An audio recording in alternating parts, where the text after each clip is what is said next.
Okay, guys, time for school now. Time for school. We'd better go in. Yep. Thank you very much. Lovely to meet you. Thank you very much indeed. Cheers. Yeah. Come on then, Olivia. Take me to wherever we're going. Let's enjoy the day in school, shall we? Do you enjoy every day? Yeah. Ah, that's amazing. What about you, Liam? Do you enjoy every day? Yeah, it's always fun. It's always fun. 7 times table, it's going to be tough. Here we go. 14, 7. Remember, guys, first answer is what we're listening for. It's not how quickly I type it in, it's how quickly Mick answers or the class answers. On your marks. Get set. Go. 70. 49. 7. 35. 35. 42. 28. 70. 35. Now let's have a look. Who won? What do you think? Probably, I think one. Probably you. Yeah. Probably? Probably? Yeah. So Nick, that's fascinating. Is that a regular sort of start to the day, or is... That's a regular math start to the day. We have literacy starts and also follow a similar theme of doing activities to encourage children to get the facts.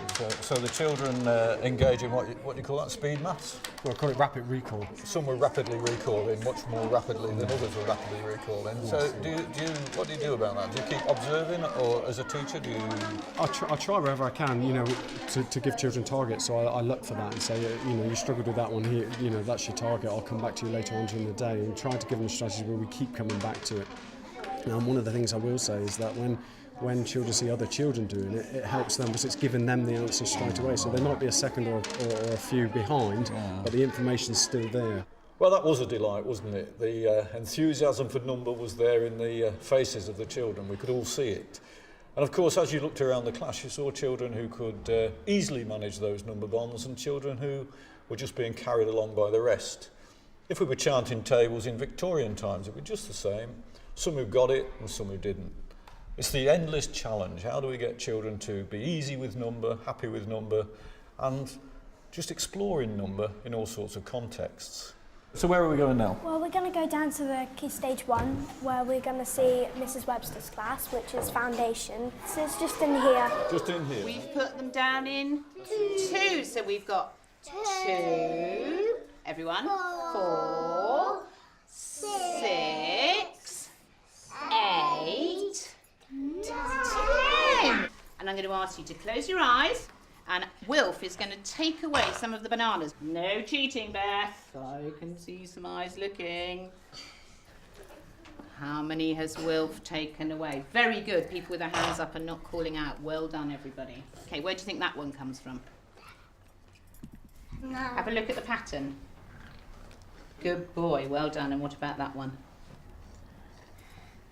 Have a look at the pattern. Where does it go? Are you sure? Well, I thought that was great, Sally. Really nice. Is that a daily thing? It is a daily thing. It's a way of counting with our fruit. We get fruit delivered every day, and we count it in, see whether we've got enough people. We count it in 2s, we count it in 10s, we count it in 5s. It's a really good way of utilising that time. Yeah, I was interested in the little lad who put the pears back in a different... Oh, put the pears. Bananas. I know, yeah, but he put them in pairs. He put them in different places from everybody else. What was that about? He did. I don't know. He obviously knew how many had been taken away, but he hadn't quite seen the pattern. Yeah. So he knew that one had been taken away from each space, but he hadn't quite worked out the pattern. Whereas the child who put the 4 back had worked out the pattern totally. Yeah. So it was quite interesting. I'm Liz Fern. I'm the maths coordinator and head of Key Stage 1. Head of Key Stage 1? Yes. Oh, right. And Maths. I've been looking at maths all morning. I've been looking at maths all morning too. We've been having maths in the hall with the puzzles. What do you mean, with the puzzles? Well, we've got this group called the Happy Puzzle Company who are playing puzzles with the children. Clue number 1. The best shape to make your map is a rectangle. There are 20 tiles in the bag. You need to use all 20 tiles to complete the puzzle. That should go in the bigger. So we can build one path leading there. We need a bit. Well, for the first 2 minutes, we saw 5 different individuals doing 5 different things, trying to solve the problem. In the last minute, they started to talk to each other. They started to listen rather than talk, and they've started to try and solve the problem collectively. Look at the way they're working together now. Maybe if we did that, because then we could have a straight path. Jamie, this might go like that. Or maybe this Well, children at South Brent talk about having fun, and they seem to be having fun here with all these puzzles. They certainly are. Do you think they're using mathematical strategies or teamwork strategies or both?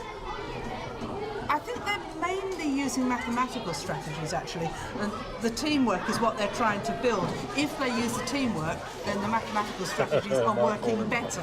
That's for sure. If they did the puzzle again, they would get much more quickly to the solution? I think many of the teams would, the ones that are really talking to each other. And that's what I hope they're learning, that if you talk to each other and listen to each other and one person doesn't hog all the pieces, you're going to solve that problem a lot easier. I think there's no doubt they're talking to each other.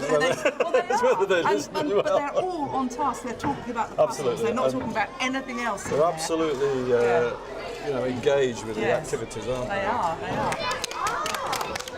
The puzzle day is something special for them. They're excited about it. The challenge for the school is to make that fit into the other learning that children do, so they apply things in different contexts, build their understanding of how to solve a puzzle into problems that they meet in the real learning that they engage with. Are you in the choir? Yeah, I'm in the choir. It's really fun. It's fun, you enjoy it? I really enjoy it. You go places and perform? Yeah, we go to Exeter basically every year. And What are they singing now? School song. School song? Who wrote this? I don't know. Year sixes. Year sixes? All right.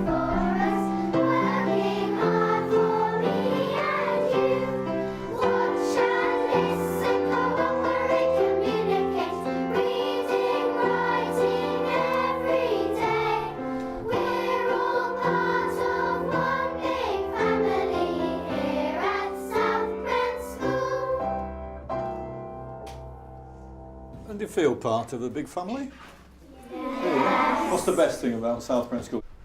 The teachers are able to make everything seem fun, even like maths. Even like maths, ho ho ho. Yeah. Is that not supposed to be fun then?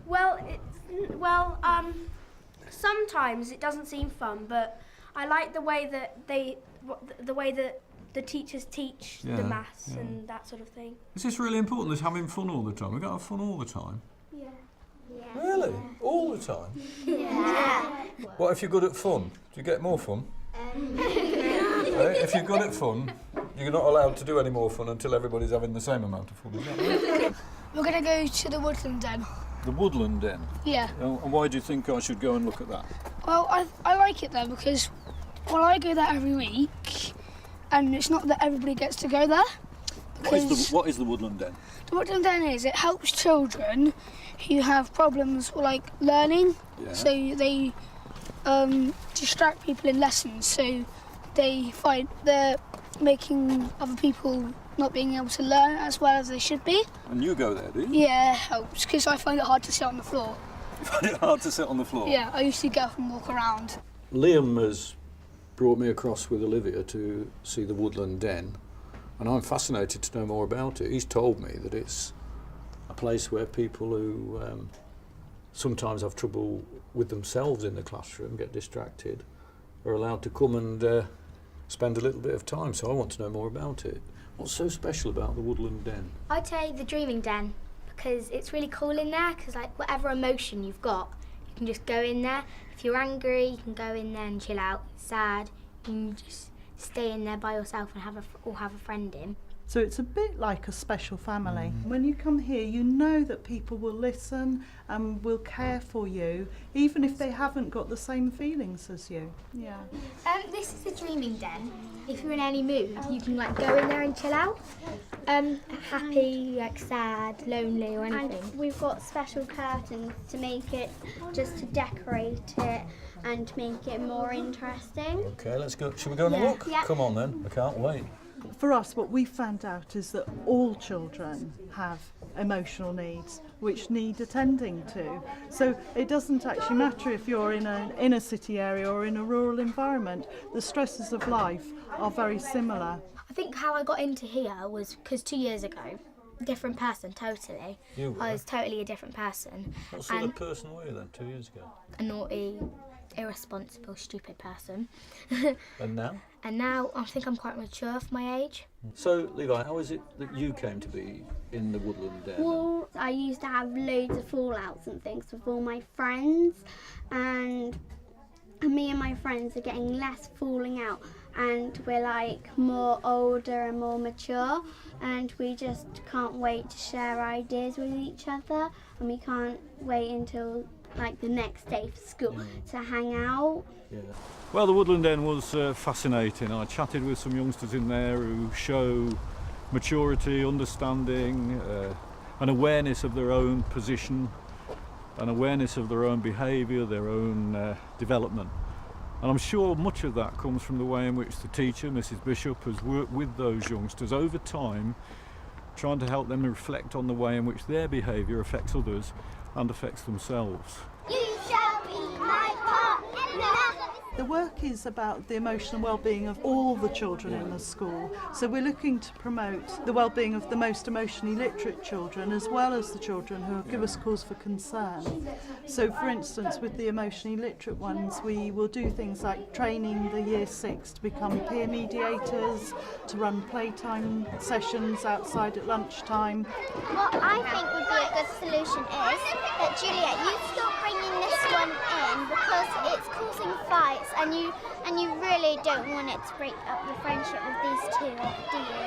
Because I think you're really good friends. Yeah. You three were having a problem? Yeah, because we wanted this. You were all fighting over that, really, were you? Yeah, and we're the peer mediators. And you came to the peer mediators, or did they? How did you get involved in this conversation? Well, they come to us if they have any arguments. Yeah, and they saw us actually. How do you know what to do? Well, when we apply to be a peer mediator, and then we get training to do it. What does peer mediation mean? Peer mediation is where you help the children. What's a peer? What's a peer?